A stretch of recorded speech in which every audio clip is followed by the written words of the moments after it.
A gente está continuando nossa série de Tiago, e pelas músicas que a gente cantou hoje, vocês perceberam que a gente vai estar falando bastante sobre o amor hoje.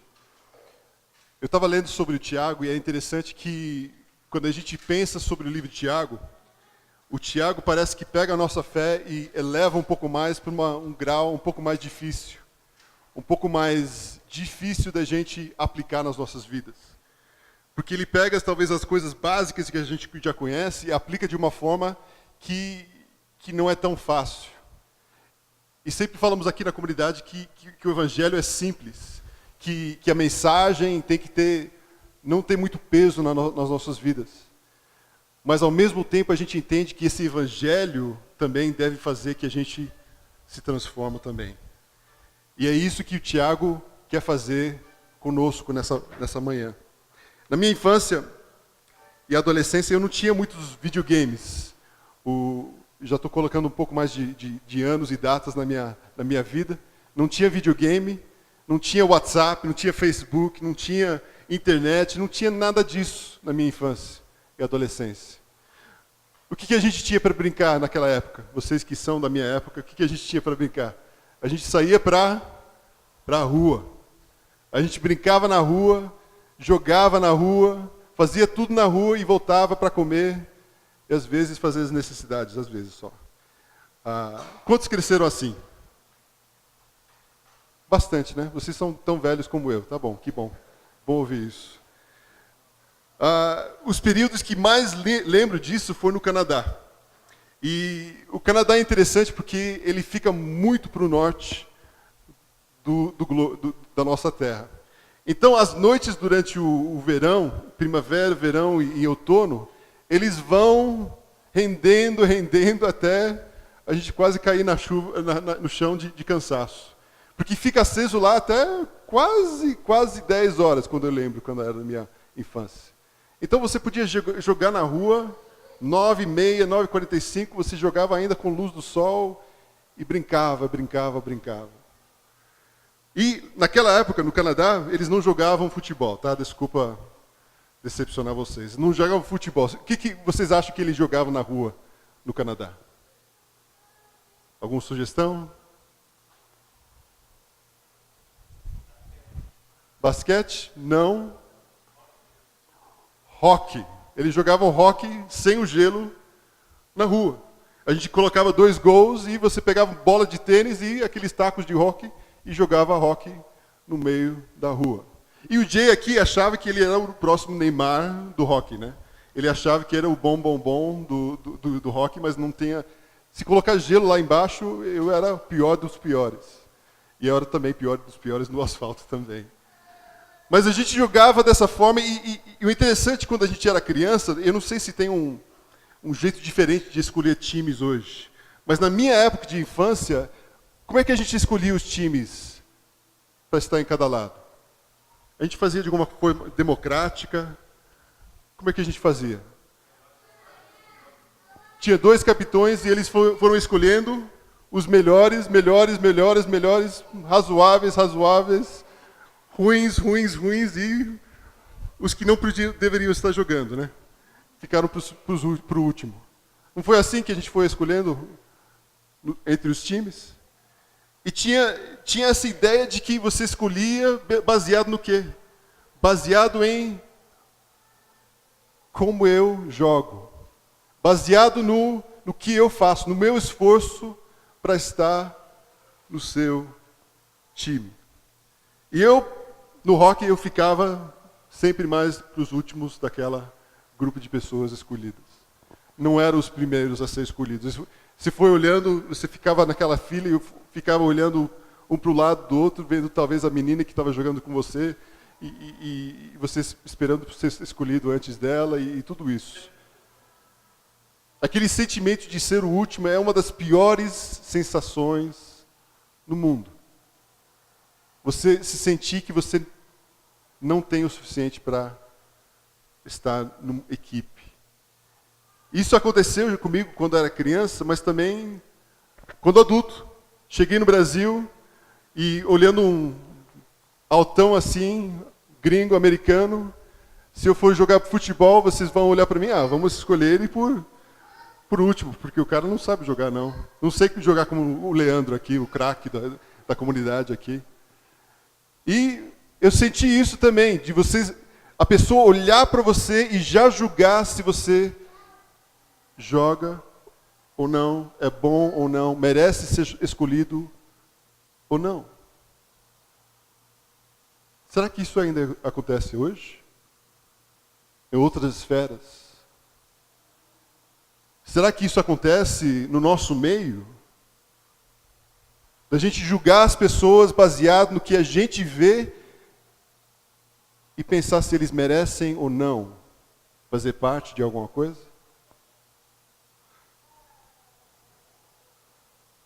Eu olhando para isso essa semana, eu tinha que pensar muito sobre isso. E mais ainda, talvez no nosso contexto aqui de comunidade, será que nós somos assim, às vezes? De eu achar se alguém merece ou não fazer parte dessa comunidade, baseado no que eu vejo. Quando a gente vai no aeroporto, esperando embarcar o voo, eu não sei com vocês, mas eu antes de preciso sentar para esperar, eu olho todas as pessoas sentadas, e aqui em cima eu já julgo aonde que eu vou sentar. Porque eu sou mais quieto, eu não gosto de muita conversa, de bagunça, então eu gosto de me isolar mais. Então eu olho para todo mundo, vejo se as pessoas estão conversando entre si ou não, e já me escolho sentar perto de pessoas que talvez não estão conversando. Quando entro no ônibus em São Paulo, quando vou na casa da minha sogra, e aquele ônibus lotado de gente, e eu vou vasculhando todo mundo para ver aonde que eu vou ficar de pé, para quem que eu vou ficar perto. Eu olho os bancos, os assentos que estão abertos, e eu começo a pensar, não, eu não vou sentar perto desse cara, ela também não. E a gente já começa a julgar. Quando estou num sinal de trânsito, e tem um mendigo lá na frente, pedindo esmola, e eu penso comigo, não, eu não vou até o sinal, vou esperar para abrir o sinal para poder ir para frente. Tem muitos exemplos dessa ideia de parcialidade, de favoritismo hoje no nosso mundo, na nossa vida. E talvez chamamos de outras coisas, chamamos de nepotismo dos políticos, na área de comércio. A prática de contratar pessoas que estão dentro da família, que talvez não têm qualificação. Cronismo, a prática de contratar pessoas, amigos nossos, que talvez não são tão qualificados como os outros, mas como nós somos brother, a gente coloca eles. Por favores sexuais. Essa polêmica que surgiu nos Estados Unidos com esse produtor, que foi dando papéis para as pessoas, para as mulheres com quem ele dormia. Até esperamos que esses tipos de atitudes acontecem no mundo. Mas, gente, o problema é que isso acontece no corpo de Cristo. Estamos continuando essa série, é preciso saber viver, no livro de Tiago. E no livro de Tiago a gente vê um pouco desse irmão de Jesus, que nos ajuda a ver um pouco das coisas mais práticas para a gente aplicar na nossa vida. E que Tiago lida com esse texto de favoritismo, parcialidade, com a igreja que está começando. Ele está no início da sua caminhada e já existe parcialidade e favoritismo dentro da igreja. A gente lembra que Tiago é irmão de Jesus, ele foi o primeiro pastor da igreja em Jerusalém e também ele era conhecido com o apelido de joelhos de camelo, de tanto orar. Eu quero ler o texto com vocês hoje, e esse capítulo 2 de Tiago é um capítulo complicado para muitos. A segunda parte, mas nós vamos ver hoje de uma forma que tem uma ligação direta com a primeira parte do amor. Fala assim: meus irmãos, como crentes em nosso Senhor, nosso glorioso Senhor Jesus Cristo, não façam diferença entre as pessoas, tratando-as com parcialidade, favoritismo. Suponham que na reunião de vocês, entre um homem com um anel de ouro e roupas finas, e também entre um pobre com roupas velhas e sujas. Se vocês derem atenção especial a um homem que está vestido com roupas finas e disserem, aqui está um lugar para você, para o Senhor sentar, nosso lugar prestigiado. Mas disseram ao pobre, você pode ir lá no fundo.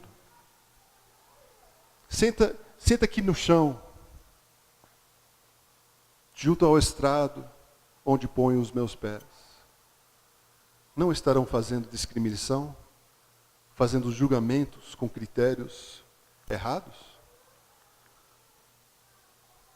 Ouçam, meus amados irmãos. Não escolheu Deus os que são pobres aos olhos do mundo para serem ricos em fé e herdarem o reino que Ele prometeu aos que o amam? Mas vocês têm desprezado o pobre, justo que Deus tem escolhido. Não são os ricos que oprimem vocês? Não são eles que os arrastam para os tribunais? Não são eles que difamam o bom nome que sobre vocês foi invocado? Se vocês, de fato, obedecerem à lei real encontrada na Escritura que diz, ame o seu próximo como a si mesmo, estarão agindo corretamente. Mas se tratarem os outros com favoritismo, parcialidade, estarão cometendo pecado e serão condenados pela lei como transgressores. Pois quem obedece a toda a lei, mas tropeça em apenas um ponto, torna-se culpado de quebrá-lo inteiramente. Pois aquele que disse, não adulterarás, também disse, não matarás. Se você não comete adultério, mas comete assassinato, torna-se transgressor da lei. Falem e ajam com quem vai ser julgado pela lei da liberdade, porque será exercido juízo sem misericórdia sobre quem não foi misericordioso. A misericórdia triunfa sobre o juízo. O ponto principal desse texto vem em 3 versículos. E é dito de 3 formas diferentes que a gente vai olhar hoje. Partindo do mais específico ao mais geral. Eu gostaria de olhar com vocês de uma forma talvez um pouco mais diferente. Nós vamos começar de trás e voltar para frente. Então, do mais geral, a gente vai começar e terminar com o mais específico. Eu coloquei esse símbolo do Google Maps, né? Mapa do Google. Você sabe que você tem aquele zoom que você entra mais. E a gente vai entrar no Street View, que você coloca um homenzinho lá na rua, para ver totalmente como isso se aplica no nosso dia a dia hoje. Versículo 12, do mais geral. Falem e ajam como quem vai ser julgado pela lei da liberdade. Versículo 8, que é essa lei da liberdade, ame o seu próximo como a si mesmo.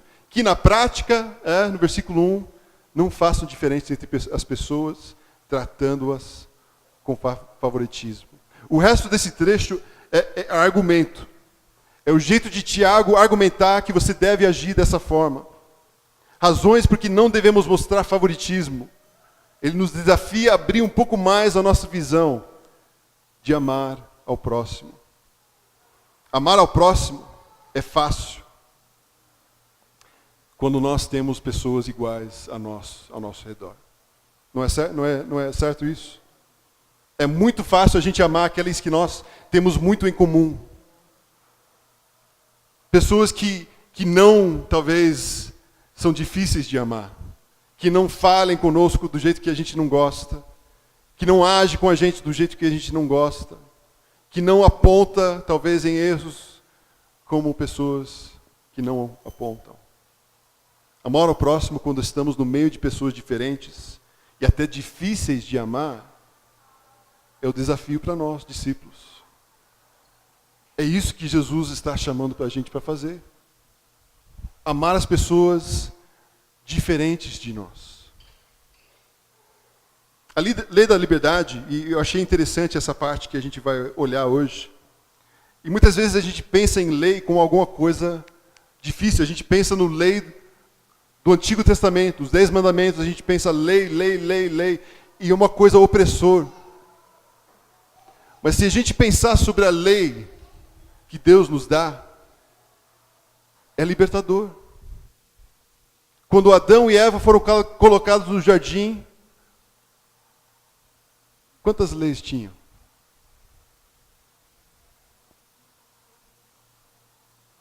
Quantos? Uma lei. Deus deu total liberdade para eles. Ele falou, eu quero que vocês só observam uma lei. E o que nós humanos, homens e mulheres, fizeram? Quebramos o único lei que Deus tinha para nós. E a lei faz o quê? Faz que a gente tenha menos e menos liberdade. Mas a ideia de Deus, desde o começo, tem sido uma lei de liberdade. Ele quer a nossa liberdade. E é essa liberdade que a gente vai ver hoje. Falem e agem como quem vai ser julgado pela lei da liberdade. Tiago não define exatamente o que é esse lei da liberdade, mas ele trata dele como algo que os cristãos daquela época conheciam. Ele até menciona no versículo, na semana passada o Fernando até mencionou Tiago 1:25, que fala assim, mas o homem que observa atentamente a lei perfeita que traz a liberdade e persevera na prática dessa lei, não esquecendo o que ouviu, mas praticando, será feliz naquilo que fizer. Mas podemos também ver uma definição parcial em Gálatas 5, 13 e 14. Irmãos, vocês foram chamados para o quê? A liberdade. Mas não usem a liberdade para dar ocasião à vontade da carne. Ao contrário, sirvam uns aos outros mediante o amor. Toda a lei se resume num só mandamento: ame o seu próximo como a si mesmo. Cristãos são perdoados pelos pecados. Nós sabemos disso. Nós entendemos isso. Nós somos perdoados pelos nossos pecados.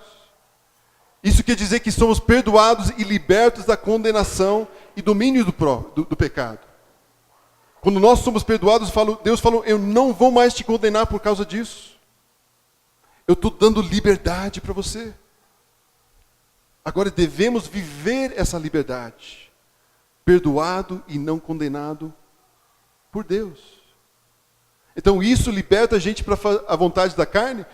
A gente até conversou sobre isso hoje de manhã, no estudo de Gálatas. Se nós somos libertos do pecado, então a gente pode fazer bem o que a gente quiser? Não. A gente sabe disso. Paulo e Tiago respondem que não. Esse perdão produz amor em nós. O perdão que Deus nos dá parece que gera um amor dentro da gente. Para Tiago, o resumo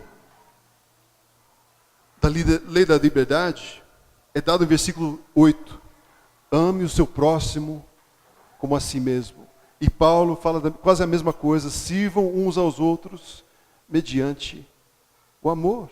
E para ambos os dois, amor é o fruto natural e a evidência necessária para ser justificado pela fé. Gálatas 5:6. Porque em Cristo Jesus nem circuncisão nem incircuncisão tem efeito algum, mas sim a fé que atua pelo amor.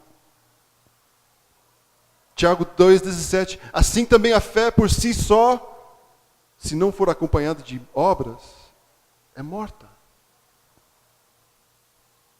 Como devemos ser conhecidos? De acordo com Paulo e Tiago. Como as pessoas distinguem que nós somos cristãos? Que você é um seguidor de Jesus. Eles olham pela roupa que a gente veste, gravata, paletó, pela Bíblia que a gente carrega debaixo do nosso braço, pelas palavras das Escrituras que a gente cita. Não. As pessoas vejam que nós somos cristãos pelo amor. Pelo amor que nós mostramos. Amor é o tipo de lei que nos governa quando somos libertos da condenação pelo sangue e justiça de Jesus Cristo. Nós somos governados agora, daqui para frente, pelo amor. Daí nós entramos num lado um pouco mais pesado para vocês hoje de manhã. Talvez muito pesado para a gente tratar de manhã. Se nós não temos amado, não compreendemos o Evangelho. Se nós não somos conhecidos como nós amamos as pessoas, nós nunca entendemos o amor de Deus.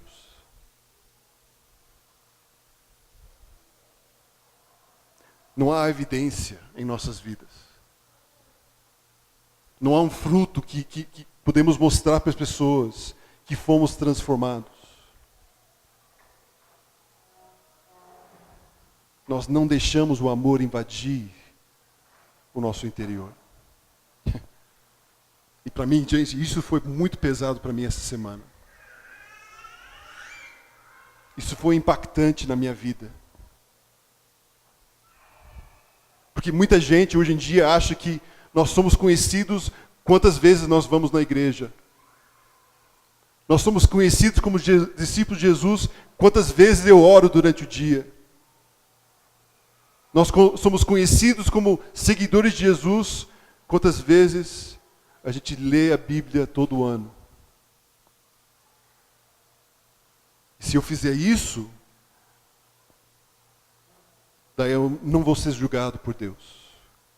Deus vai falar, você fez tudo certinho que você precisava fazer. Mas o que Tiago e Paulo nos lembra que o fruto da nossa fé e o que produzimos para mostrar que entendemos o Evangelho é amor. É quanto que nós colocamos isso em prática. É quanto que nós, nesse lugar aqui, nessa comunidade, amamos uns aos outros. É quanto que nós demonstramos para as pessoas lá fora amor. Eu vou ser sincero para vocês. É muito, muito mais fácil seguir regras. É muito mais fácil fazer uma coisa toda semana. Cada semana fazer a mesma coisa. Ler a Bíblia, orar, ir na igreja. Vestir de uma forma. O que é difícil é amar. O que é difícil é colocar em prática o que nós acreditamos.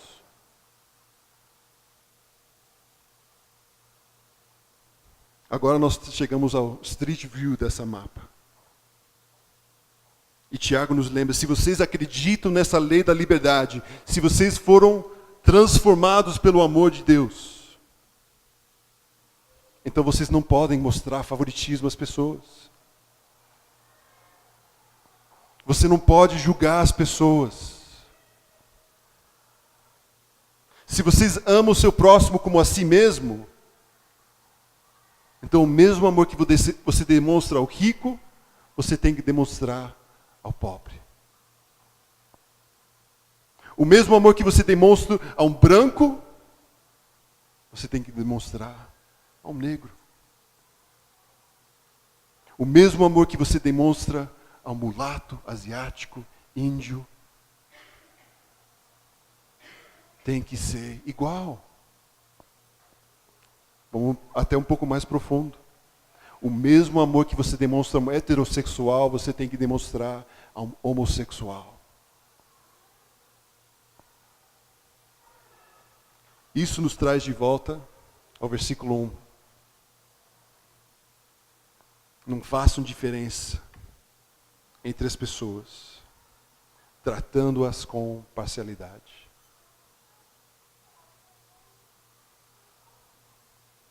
O que me traz temor disso também, e o que me assusta na cultura evangélica, é que nós colocamos ênfase demais nas coisas que fazemos dentro da igreja. E não colocamos ênfase suficiente em como nós praticamos isso com as pessoas que precisam desse amor. Tiago e Paulo, ambos falam que se temos parcialidade baseado em riquezas e raça, quanto o nosso amor para eles, isso tem ligação direta com o nosso juízo final. Eu sei que a gente não fala muito sobre juízo final aqui na comunidade. Mas Tiago fala para nós que o jeito que nós amamos tem uma ligação direta com como Deus vai nos julgar. Como nós tratamos outras pessoas é evidência do nosso relacionamento com Cristo. Como você lida com as pessoas no dia a dia é quão profundo você entende o amor de Deus por você. A evidência da nossa compreensão do Evangelho e o amor de Deus por nós, Jesus por nós, está ligado ao nosso amor por outros. Se você foi liberto da condenação do pecado e se rendeu ao senhorio de Cristo em sua vida, então você vive em liberdade. Mas nessa liberdade existe uma lei, que é a lei do amor. Nós vamos ser julgados por essa lei.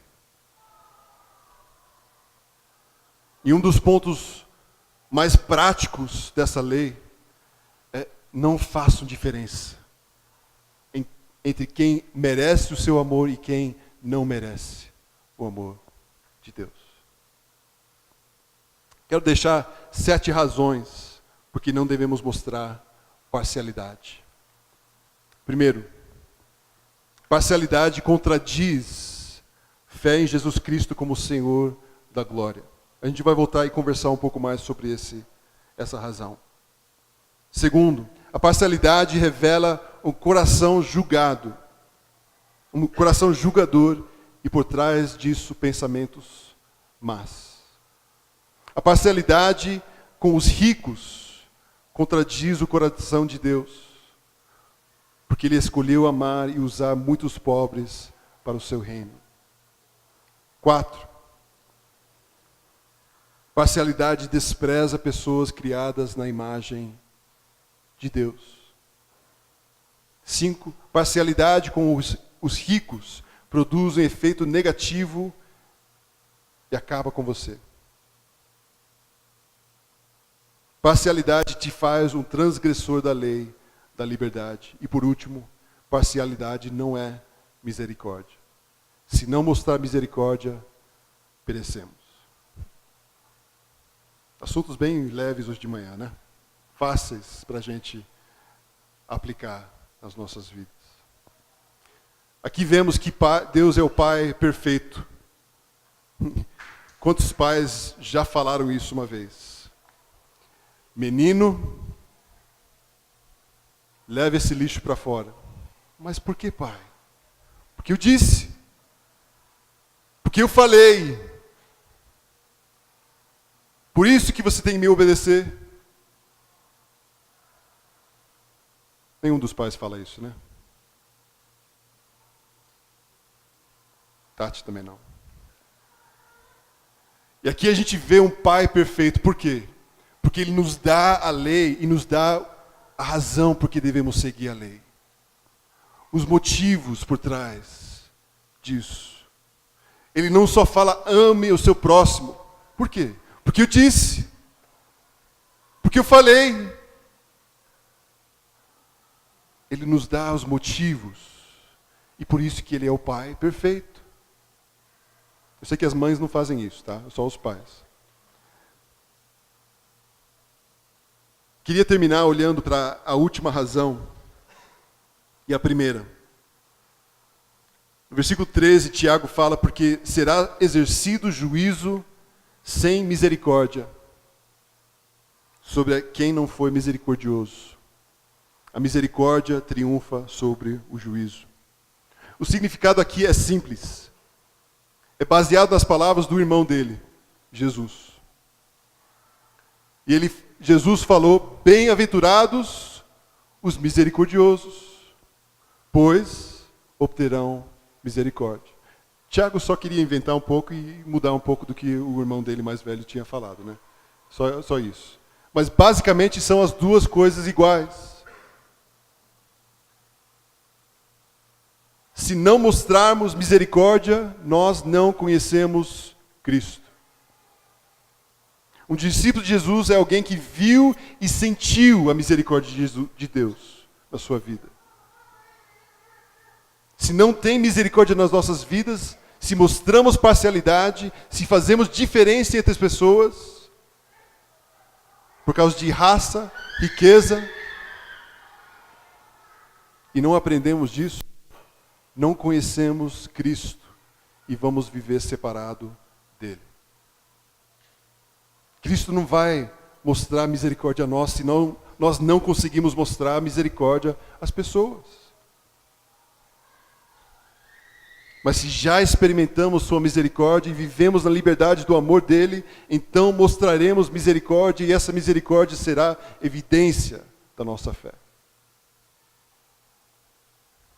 A outra razão que eu quero olhar é a primeira, que Tiago começa com ele em versículo 1. Meus irmãos, como crentes em nosso glorioso Senhor Jesus Cristo, não façam diferença entre pessoas, tratando-as com parcialidade. Outra versão fala, em nosso Senhor Jesus Cristo, o Senhor da glória. A palavra enfatizada aqui é glorioso, glória. Tiago enfatizou que os crentes devem confiar em Cristo, o Senhor da glória. Por quê? Porque quando pensamos em parcialidade ou favoritismo, a origem desse sentimento é desejando ou almejando uma glória para um homem. Nós queremos glorificar alguém. O rico que entra no nosso meio, nós queremos glorificar ele por ele ser rico. É por isso que a gente faz diferença entre pessoas, porque a gente quer prestigiar aquela pessoa, achando que isso vai nos beneficiar. Ou nós fazemos por medo. A gente faz diferença entre pessoas porque a gente sente mais seguro com alguém do que o outro. 2 exemplos perfeitos dessa ideia. Como pastor, no meu contexto, se um rico chegar na nossa comunidade e eu começar a tratar ele diferente de você, qualquer um de vocês, é porque eu quero o quê? Alguma coisa dele. Eu quero me beneficiar por algo que ele tem e trazer glória para ele. Outro exemplo de medo. Nos Estados Unidos foi elegido Trump. Não sei se vocês conhecem sobre isso ou não, mas foi elegido ele, tá? Não é brincadeira, não é piada, ele foi eleito mesmo, tá? E muitas pessoas que elegeram o Trump, elegeram porque eles sentiam medo. Sentiam mais seguros com o Trump do que a Hillary. E eles prestigiaram alguém que talvez não tivesse tanta capacidade, talvez nenhuma capacidade para liderar, simplesmente pelo fato que ele trazia um senso de segurança. Aonde Tiago quer chegar é isso. Se nós que fomos tocados por Jesus Cristo, sabemos que Ele é o Senhor da glória, se confiar nele como o único que é gloriosamente forte, gloriosamente sábio, gloriosamente amoroso. Então nós não precisamos ser controlados pelo desejo a dar glória para outra pessoa, a prestigiar alguém que nem compara com o Senhor da glória. Para tentar ter algum valor em um rico que entra no nosso meio, ou um presidente que promete segurança para nós. Cristo será a nossa glória. Toda a glória que você precisar. Cristo será a nossa segurança. Toda a segurança que nós precisamos. Parcialidade, favoritismo, não tem lugar não tem espaço nesse lugar aqui. Não deve ter. Mais importante ainda, não tem espaço ou lugar nos nossos corações. Se servimos o Senhor, não precisamos buscar prestígio de homens ou vantagens de homens. Eu não sei quantos de vocês leram aquele trecho de 1 João 4, que William tinha escolhido. Mas falamos sobre isso em Gálatas essa semana também, então coincidiu bem. Que o fato de eu ser cristão não é o fato de eu conhecer Deus. O fato de eu ser cristão é o fato que Deus me conhece. E eu não sei com o que você está lidando essa semana. Sentimento de não ter valor, sentimento de insegurança na sua vida. Mas essa promessa de Jesus, que Ele te conhece, é o suficiente para nós. O fato que Deus, o Criador desse mundo, que fez tudo isso, conhece exatamente quem eu sou. Isso que me dá valor. E não precisamos buscar em homens, em ídolos, em coisa alguma para ter esse valor. É preciso saber viver isso. É preciso saber colocar isso em prática. Não só vocês, eu. Como é que nós podemos fazer isso? Como traduzimos esse amor que Deus demonstrou para nós no nosso dia a dia, para outros? Tim Keller, um autor que fez alguns livros, escreveu esse trecho que achei interessante. Uma pessoa meramente religiosa, que acha que Deus irá abençoá-la por causa de seu elevado padrão moral e de sua respeitabilidade, geralmente sente desprezo pelos marginalizados. Eu também trabalhei duro para chegar onde eu cheguei. Que os outros façam o mesmo. É assim que o coração moralista se expressa. Uma pessoa, cheguei onde cheguei simplesmente pela misericórdia imerecida de Deus. Eu sou igualzinho a qualquer outra pessoa. É assim que o coração do cristão se expressa. Uma consciência social aguçada e uma vida entregue a obras de misericórdia, aos necessitados. São marcas inevitáveis da pessoa que de fato entendeu a doutrina da graça de Deus. Quer demonstrar que você realmente é um seguidor de Jesus? Ame as pessoas. Ame as pessoas ao seu redor. Na rua. Ame os pobres, os ricos, iguais. Ame as pessoas que não merecem o seu amor.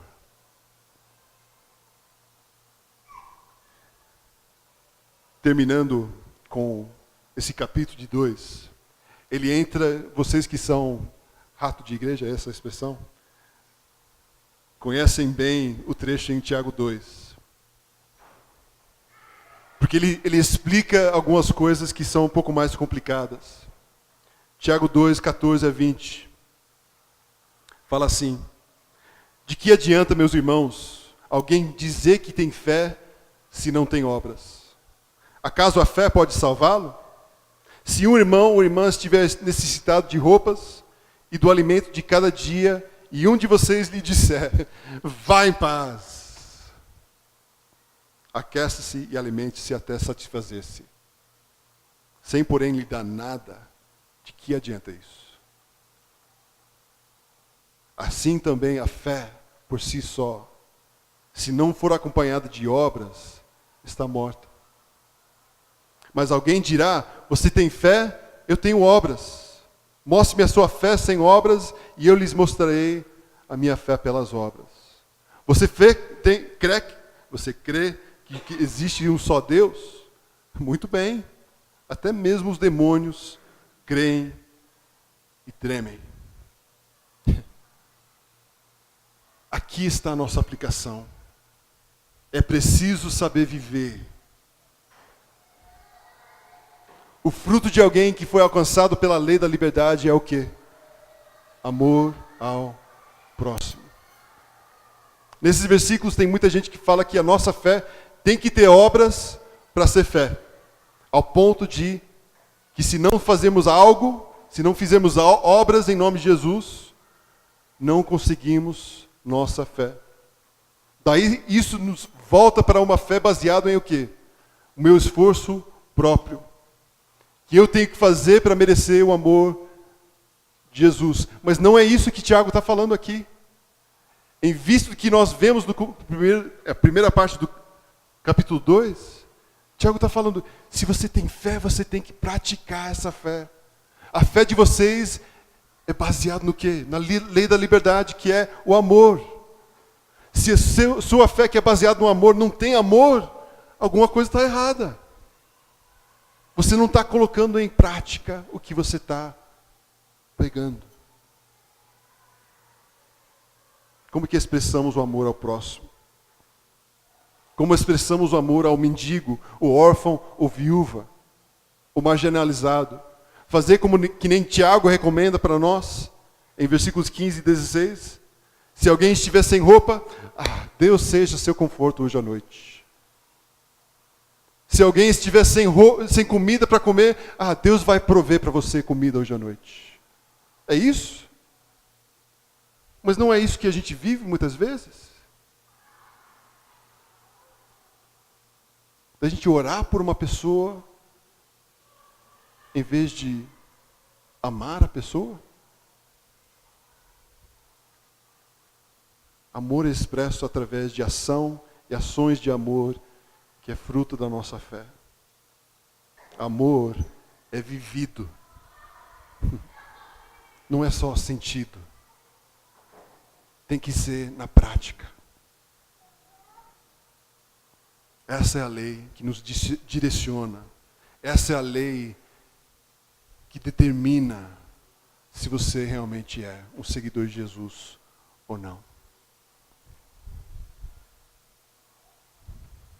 Em quais áreas de sua vida parcialidade ou favoritismos têm estado presente?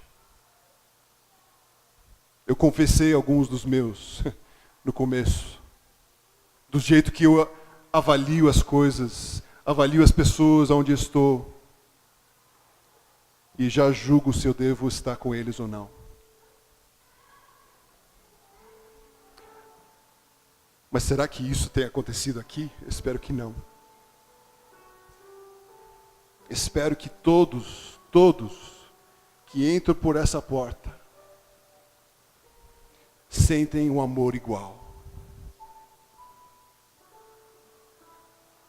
Essa foi a pergunta que foi me batendo essa semana. Com quais pessoas você precisa mostrar mais amor?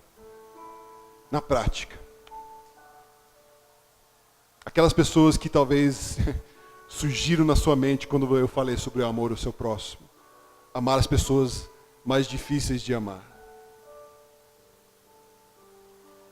Será que todas as pessoas que entrem em contato com Jay se sentem amados? Será que todas as pessoas com quem eu converso sentem o amor que eu tenho por eles? Será que eles conseguem ver que eu sou diferente? Que eu sou um seguidor desse cara chamado Jesus? Ou sou como qualquer outra pessoa?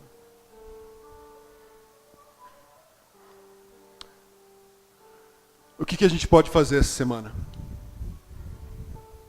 O que você pode fazer para compartilhar o amor e misericórdia que Deus tem demonstrado para você? Quais são as coisas práticas que precisamos começar desde agora? Lembre do exemplo de escolher os times no começo? Imagine se fosse assim com Deus. Imagine se Deus olhasse as pessoas em fileira e falar: eu quero você. Não, não quero você. Eu quero você, mas eu não quero você porque você não fez o suficiente agora.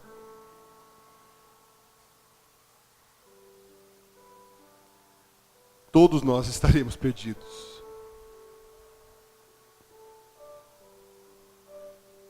Isso é um exemplo perfeito de como não funciona o Evangelho. Esse é o contrário do Evangelho. Porque o Evangelho em si, verdadeira, fala: todos merecem o amor de Deus. Sem ter feito absolutamente nada.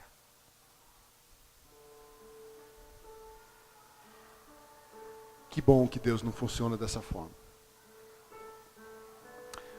E a frase que eu quero deixar com vocês, que Tiago nos lembra, é essa: a misericórdia triunfa sobre o juízo. O amor triunfa sobre o juízo. Deus te ama.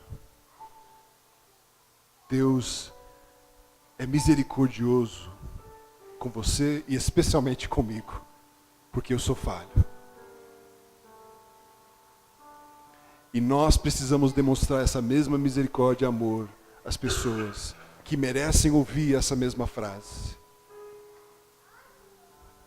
A pessoa que está na rua, a pessoa que não sabe o que fazer na vida, a gente precisa falar para eles: a misericórdia triunfa sobre o juízo. Pai, eu te agradeço de todo o coração, que não é nada que o Jay faz para merecer esse amor. Mas também esse mesmo amor não me deixa ficar do jeito que eu sou. Essa mesma misericórdia e amor que o Senhor demonstrou a mim, eu tenho que mostrar às outras pessoas também. De amar ao meu próximo como a mim mesmo. E Pai, eu sei que isso não é fácil. Porque nós lidamos com pessoas difíceis, todos nós. Lidamos com pessoas que são contra o que nós somos. Lidamos com pessoas que até são inimigos nossos. Mas Pai, nos ajude nessa semana, cada vez mais a mostrar amor às pessoas que não merecem o nosso amor. Mas simplesmente amá-los porque o Senhor nos diz. Obrigado por cada um aqui, obrigado por esse aprendizado que nós fazemos juntos, essa caminhada de buscar a ser mais e mais parecido com o Senhor. Que o Senhor nos ajude a ajudar um ao outro, amar um ao outro, como exemplo para o mundo lá fora ver o teu amor. Em nome de Jesus que eu oro. Amém.